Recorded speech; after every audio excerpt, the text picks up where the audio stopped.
Termiviidakossa sukelletaan tänään henkisen hyvinvoinnin salaisuuksiin. Eija Pelkosen yrityksellä on hauska nimi Sitkeä selviytyjä.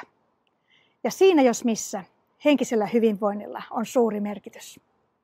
Henkisestä hyvinvoinnista puhutaan mitä monenlaisimmissa yhteyksissä, mutta mitä sillä tarkoitetaan? No, on olemassa fyysistä, psyykkistä, sosiaalista ja henkistä hyvinvointia. Näistä tämä psyykkinen ja henkinen menee usein sekaisin. Mutta se voi ajatella niin, että kaikki mitä täällä pään sisällä tapahtuu, eli mielessä ajatukset, tunteet, kokemukset, tulkinnat, niin se on sitä psyykkistä. Mutta heti kun sä teet sillä tämän pääkopan tuottamalla tiedolla jotakin, niin silloin me mennään henkisen hyvinvoinnin puolelle.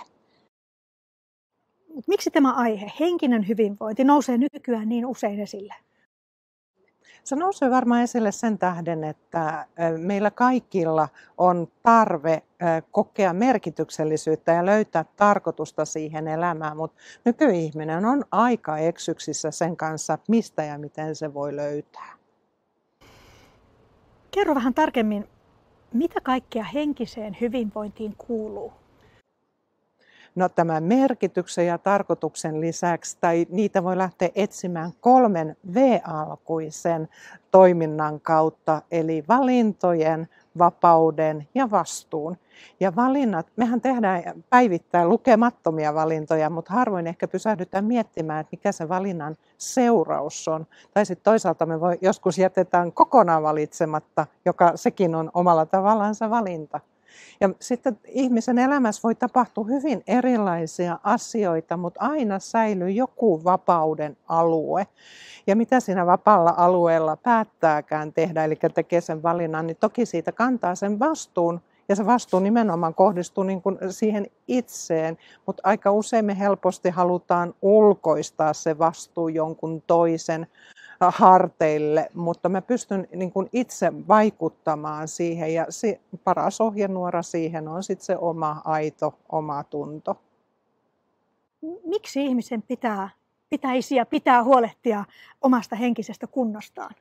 Mä uskon, että jokainen meistä jossakin vaiheessa pysähtyy aika isojenkin kysymysten äärelle, kuten esimerkiksi, että kuka mä oikein olen tai kuka mä haluaisin olla. Ja sitten se on niitä valintoja, että kuka mä päätän olla ja minkälaisia jalanjälkiä mä haluan jälkeeni jättää.